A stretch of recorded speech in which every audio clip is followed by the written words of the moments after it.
Whenever the seatbelt sign is on, you must return to your seat and fasten your seatbelt securely. Should an oxygen mask automatically drop from the compartment above your seat, immediately pull the mask firmly towards you.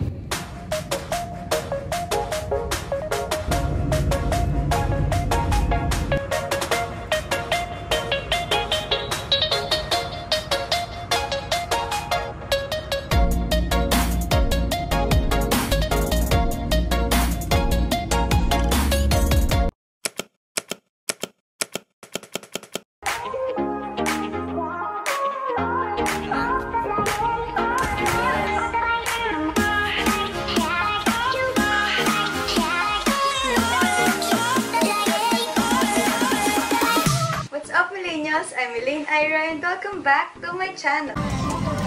Welcome to Cebu, Mama Kat. Welcome to Cebu. Thank you, Lord. Thank you, Lord. Arrive safe. Hindi yung nakakonect. Dito din kayo? Nandito rin pala kayo sa Cebu. Hi!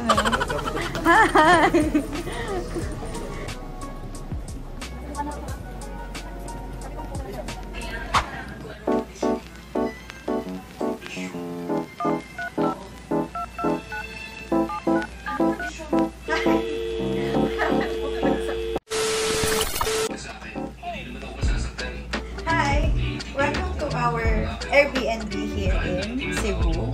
So first, pagkapasok andito yung kitchen namin. Pwede magluto, pwede magkape, may coffee maker. Kompleto naman. Tapos, wala lang dispenser pero may ganyan. Tapos, may galaw. Tapos ito yung dining area. Pero may mga, pa kami, gamit. Next, living room. Andito si Mama Kat. Naka-relax na siya. Nanonood ng TV. May TV din, tas aircon. And then dito yung part na maraming drama. For 8 packs yung nakalagay sa Airbnb si Ate RV. Hello. Hi po. Tapos ayan, kama, manaming kama. Then may closet here. Ito. Dito. Ayan. Closet. Tapos may CR.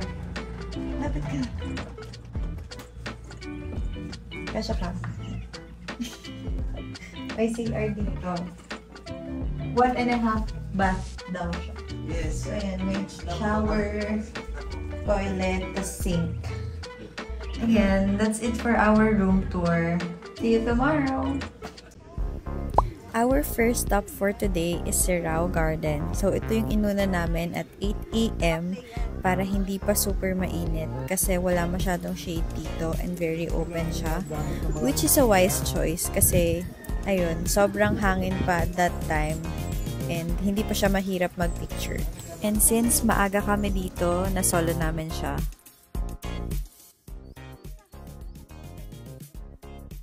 Hi! Nandito Welcome kami to sa Sirao. Welcome to Sirao. How nice! Wonderful garden. Full of flowers.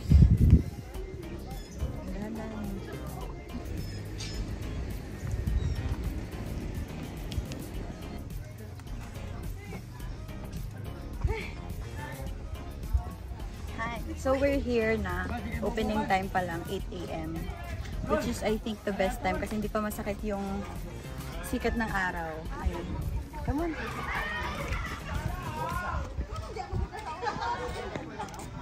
Daan-daan ka ba?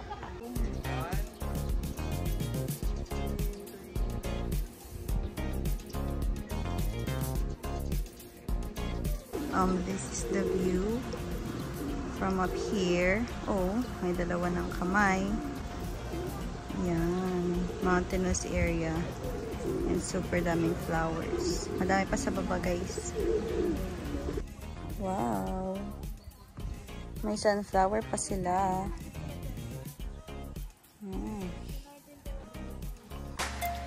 Our next stop is Little Kyoto, Taps Road pa rin. Hindi siya nalalayo sa Sirao Garden. So, ito na yung sinunod namin. Ama, nasan tayo? Nandito tayo sa Japan. Little Wow. Japan in the Philippines. Wow! Welcome to Little Kyoto, Cebu. Dito tayo ngayon sa entrance pa lang. Makikita mo na to. Dito banda, dito si Hachiko. Mama, mag-say hi. Say hi. Say hi! Nandito kami kay Hachiko. Parang true na nasa Japan kami. Malamig din, di ba, Mao? Oh, ang lamig din. Top of the mountain. Let's go.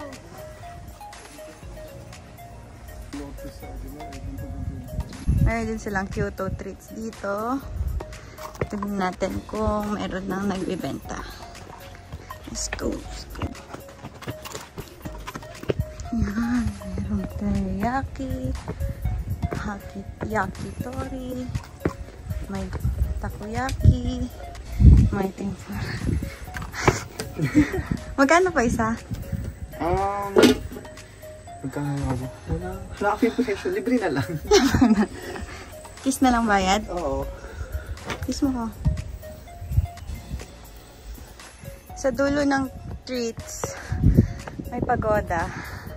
Kasi pagoda ka nang umakyat. My God. Meron din silang laging Buddha. Sobrang perfect ng weather pagkapunta namin, guys. Cloudy day. So, hindi masyadong mainit. Tapos mahangin pa. Hi! Kamusta naman ang Japan, sis? Mainit pala dito sa Japan. Summer ba? Yan ang view, oh. Mountainous area. And everything. Daruma-dal. What's that? Ano yan? Sige na nga, Rod. 1, 2, 3. Okay na, pogi na.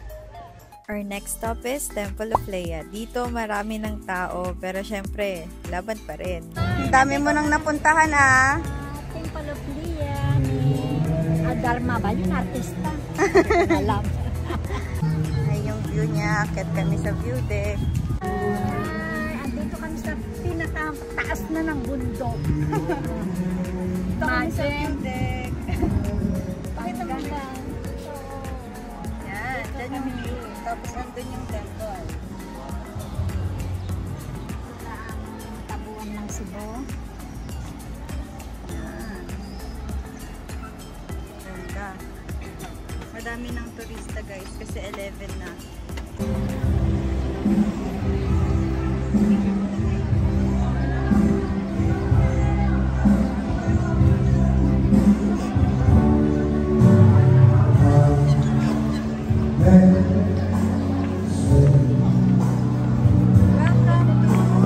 The Temple of Leia. That's her.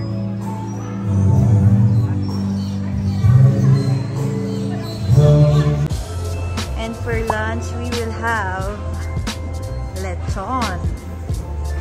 Wow naman. Oh, magle-lechon na kayo sa Cebu.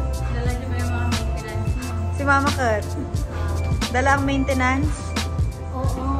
Pero not too much. Lechon na yung lechon. Ano? May kanton din.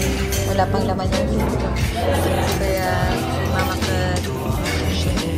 Sarap. After lunch, of course, kapag sinabing Cebu, hindi pwedeng kalimutang puntahan itong famous historical landmark, Magellan's Cross. Karaming ginarihan, matuman, ang imong pagbuti ni sayo sa imong karangit.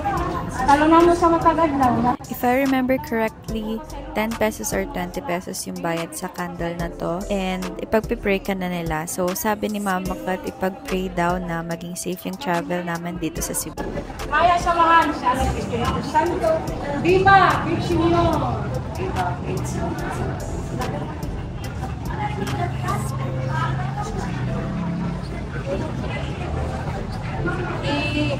Paglagay mo lang, ma'am. Pagkatapos galing sa gaya sa sakyan. Ma, nasa na tayo ngayon, ngay? Dito tayo sa Heritage Park na Cebu. Sino yan? Yung lumalaban si Lapu-Lapu. Wow! Si Magellan. Si Magellan. Saan dyan? Ay, sa kabila. May barko siya. May barko siya. Galing ah. Nag-review. Ito yung other side, guys. Andyan na si Pete Senyor. At ang kanilang church. Yan. May malaking cross. Ano to? He is the second Filipino saint. San Pedro Calungsod. In the Philippines, we have two saints. One from Manila, San Lorenzo Ruiz. He's from Cebu. Yeah. Ito na yung other side. So, andito si Magellan. Magellan, yung nagdala daw ng Christianismo dito sa Pilipinas. Ayan. Mukhang native. Mukhang Chinese. Mukhang Spanish. Hindi ko naman. Nag-judge lang ako, guys. Ayan sila. Ito si Mama Kat. Mesmerizing the view. So, tatawid lang tayo. This is Yap San Diego Ancestral House. And na-build na siya 1600s pa lang. So, kataon niya yung UST. Yes. UST lang ang malala kong 1600s. Okay? So, diba? Hindi na kayo pumasok, guys. 100 isa. Wow! Super haba naman ng bridge. Ayun, no? Si Joshua. Yan, no?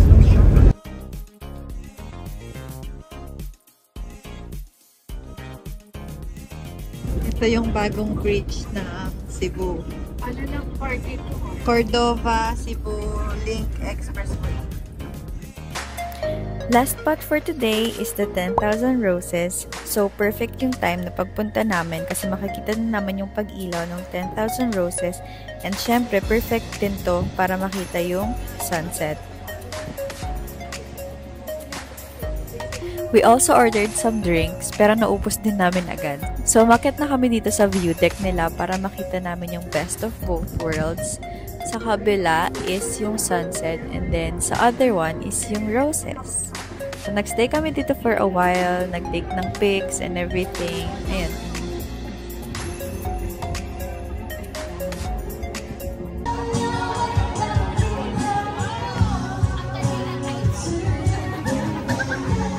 Unang araw pa lang minahanda kita. Sobrang daming pagpipilian dito, guys, as in kahit saan ka pumunta parang gusto kong tikman lahat pero you know, kailangan kong pumili, B.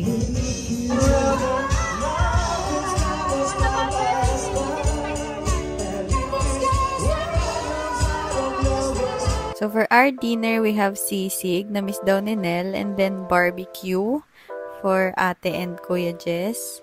And then puso. Yun pala yung rice nila dito sa Cebu. Mga unta.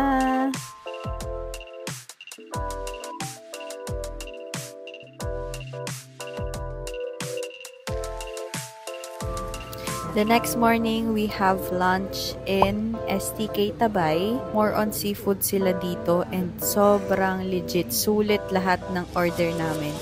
Masarap lahat and yung place is lumang bahay siya na ginawang restaurant. Kaya andyan meron siyang old things, antiques. Beautiful.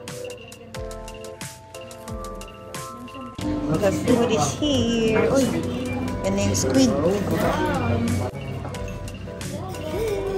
Dami. Ayun na yung tuna. Panga. Tuna panga. Tuna.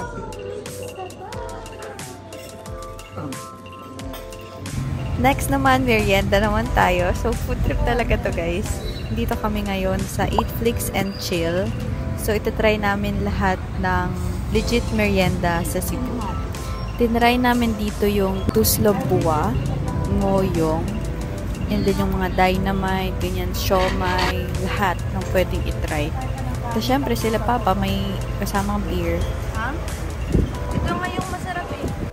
Last but not the least, La Vie in the Sky. Although umulan dito nung nagpunta kami and sobrang tagal bago kami nakaupo, and na-serve ng pagkain. And malamig na din yung pagkain nila. And okay pa din, nag-enjoy pa din kami kasi gutom na kami. Sarap.